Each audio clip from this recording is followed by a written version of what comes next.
नमस्कार दोस्तों। आज फिर बात करेंगे हम एक और पोस्ट ऑफिस की स्कीम के बारे में, जिसका नाम है सीनियर सिटीजन सेविंग स्कीम। जैसा कि आप नाम से समझ पा रहे होंगे, सीनियर सिटीजन सेविंग स्कीम, ये जो स्कीम है खाली सीनियर सिटीजन लोगों के लिए है।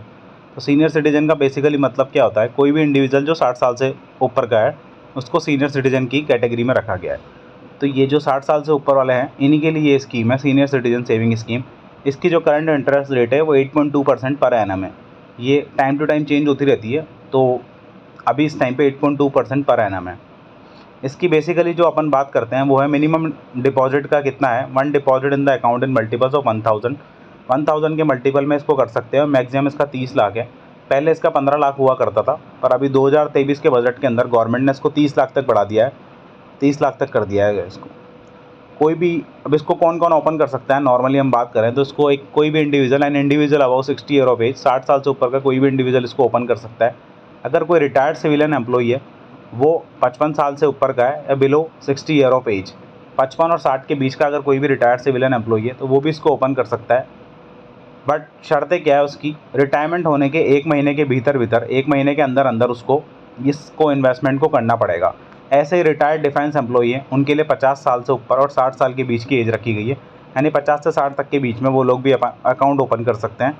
उसकी भी कंडीशन सेम ही है, रिटायरमेंट के 1 मंथ के अंदर उनको ये अकाउंट ओपन करना पड़ेगा। Account can be open and individual capacity और जॉइंटली विद स्पाउस ओनली। अगर कोई भी अकाउंट को इसको ओपन करता है तो इंडिविजुअल इसको ओपन कर सकते हैं, और अगर जॉइंटली ओपन करते हैं तो खाली स्पाउस के साथ ओपन कर सकते हैं, यानी कोई 2 भाई या फिर कुछ और किसी और के साथ ओपन नहीं करा जा सकता, इसको सिर्फ स्पाउस के साथ ओपन किया जा सकता है। The whole amount of the deposit in single joint account shall be attributable to the first account holder. जितना भी अमाउंट है वो फर्स्ट अकाउंट होल्डर के लिए बेसिकली माना जाएगा। अब इसमें डिपॉजिट की हम बात करते हैं, जैसे मैंने आपको पहले बताया था, मिनिमम डिपॉजिट इसका 1000 है और मल्टीपल्स में भी 1000 है। मैक्सिमम इसका 30 लाख है। कोई भी इंडिविजुअल इसको ओपन कर सकता है। जो इसके अंदर इंटरेस्ट मिलेगा वो पीओएसबी अकाउंट के अंदर क्रेडिट कर दिया जाता है, अगर आप पीओएसबी अकाउंट नंबर दे रहे हैं तो। और इसमें जो एटीसी के अंदर भी आपको रिबेट मिलेगी।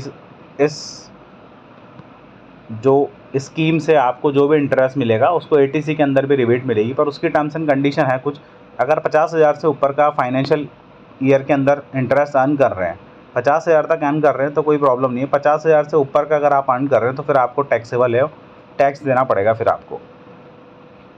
सेम कंडीशन वही है, इंटरेस्ट इसके अंदर क्वार्टरली बेसिस पे होगा। पर अगर कोई भी इंटरेस्ट पेएबल अगर कोई भी अकाउंट होल्डर इंटरेस्ट को क्लेम नहीं कर रहा है अकाउंट होल्डर, तो वो इंटरेस्ट पे इंटरेस्ट नहीं मिलेगा, जैसे कि मैंने आपको पहले भी एक स्कीम के अंदर बताया। और इंटरेस्ट को डायरेक्टली ड्रॉवन किया जा सकता है किसी भी एसबीआई अकाउंट के अंदर, और ईसीएस के थ्रू। ईसीएस क्या होता है, इलेक्ट्रॉनिक क्लियरिंग सिस्टम है, जो डायरेक्टली किसी भी पोस्ट ऑफिस के थ्रू बैंक के अंदर भी डाला जा सकता है पैसा। यानी कि अगर आप चाहें तो आपका जो इंटरेस्ट है वो आपके बैंक अकाउंट के अंदर भी हो सकता है, उसके अंदर ईसीएस लगाना पड़ेगा पर आपको। तो ये बेसिकली ईसीएस है। तो जैसा कि मैंने आपको बताया था, टैक्सेबल है। अगर आप 50,000 से ज़्यादा की अर्न कर रहे हैं, अगर आपने कोई भी अमाउंट डिपॉजिट किया है सीनियर सिटीजन के अंदर, उसमें उससे इंटरेस्ट आपको 50,000 से ज़्यादा आ रहा है अगर फाइनेंशियली एक फाइनेंशियल ईयर के अंदर, तो आपको टीडीएस आपका कटेगा। जो टीडीएस की रेट है उसके टीडीएस की रेट के हिसाब से आपका इंटरेस्ट कटना लग जाएगा। No TDS will be deducted if form 15G और 15H इज सबमिटेड। अगर आप टीडीएस नहीं कटवाना चाहते हैं तो 15G और 15H को आपको सबमिट करना पड़ेगा। वो एक प्रिस्क्राइब लिमिट में जो भी उनका प्रोसीजर होता है उसको लगाया जाता है, ताकि जो भी अमाउंट आपको मिले वो विदाउट डिडक्शन मिले। प्री मैच्योर क्लोजर क्या है, प्री मैच्योर क्लोजर का जैसे मैंने आपको बताया, account can be prematurely close any time after date of opening. किसी भी टाइम पे इस अकाउंट को ओपन किया जा सकता है, पर कुछ टर्म्स एंड कंडीशन है। अगर ये अकाउंट 1 साल के पहले आप क्लोज करते हैं तो कोई भी इंटरेस्ट आपको पेएबल नहीं होगा, यानी कोई इंटरेस्ट नहीं मिलेगा आपको। जितना अमाउंट तो एज इट इज़ पूरा अमाउंट मिल जाएगा। जैसे अगर आपने 1 लाख के लिए सीनियर सिटीजन अकाउंट ओपन करा है और 1 साल के पहले आप उसको बंद करा रहे हैं, तो उससे आपको रिटर्न बैक 1 लाख रुपये ही मिलेगा। If any interest paid in account shall be recovered from principal. अगर कोई गलती से पेड भी कर दिया गया है इंटरेस्ट, तो उसको रिकवर कर दिया जाएगा, प्रिंसिपल में से ले लिया जाएगा उस अमाउंट को। अगर आप 1 साल और 2 साल के बीच में इसको कराते हैं अकाउंट को क्लोज, तो 1.5% इसका डिडक्ट किया जाएगा प्रिंसिपल अमाउंट से। अगर कोई भी अकाउंट आप क्लोज कर रहे हैं वो 1 साल से 2 साल के बीच में अगर आप क्लोज कर रहे हैं, तो उससे प्रिंसिपल का जो अमाउंट है उससे 1.5% काट के आपको रिफंड किया जाएगा। सेकंड कंडीशन है, if account close after 2 year but before 5 year. 2 साल से 5 साल के बीच में अगर आप उसको क्लोज करा रहे हैं तो 1% अमाउंट डिडक्ट होगा आपके प्रिंसिपल अकाउंट से।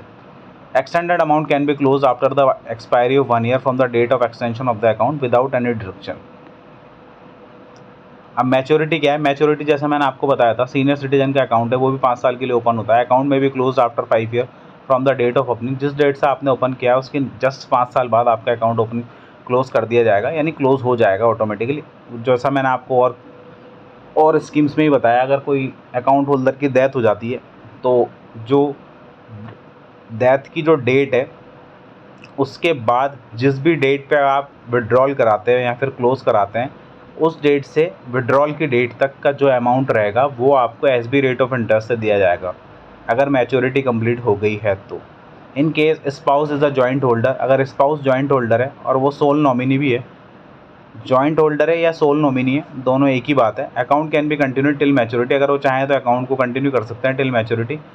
If spouse is eligible to open senior citizen account, अगर स्पाउस एलिजिबल है सीनियर सिटीजन अकाउंट ओपन करने के लिए तो उसका अकाउंट ओपन कर दिया जाएगा। और ये भी देखना पड़ेगा कि उसके पास कहीं एक ऑलरेडी अकाउंट तो नहीं है, अगर अकाउंट है ऑलरेडी तो फिर उसको कंटिन्यू नहीं कर सकते वो, यानी उसके नाम पर सीनियर सिटीजन अकाउंट को ओपन नहीं किया जा सकता।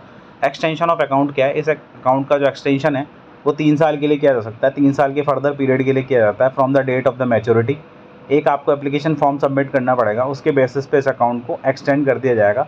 जो एक्सटेंशन का जो टाइम है, जो मैच्योरिटी के 1 साल के अंदर अंदर आपको बताना पड़ेगा, तब जाके वो एक्सटेंड हो पाएगा। Extended account shall be earn interest at the rate applicable on the date of the maturity, जो भी मैच्योरिटी की डेट होगी उसके बाद जो रेट ऑफ इंटरेस्ट होगी उसके हिसाब से जो एक्सटेंडेड अकाउंट होगा उसको कंसिडर किया जाएगा। तो ये थी सीनियर सिटीजन सेविंग स्कीम, इसके बारे में मैंने आपको बता ही दिया। जैसा कि इसकी 15 लाख लिमिट थी पहले, अब इसको 30 लाख कर दिया गया। गवर्नमेंट ने इसकी स्कीम जो डिपॉजिट की जो लिमिट है उसको बढ़ा दिया गया है, तो काफ़ी बढ़िया हो गया ये लोगों के लिए। Thank you so much.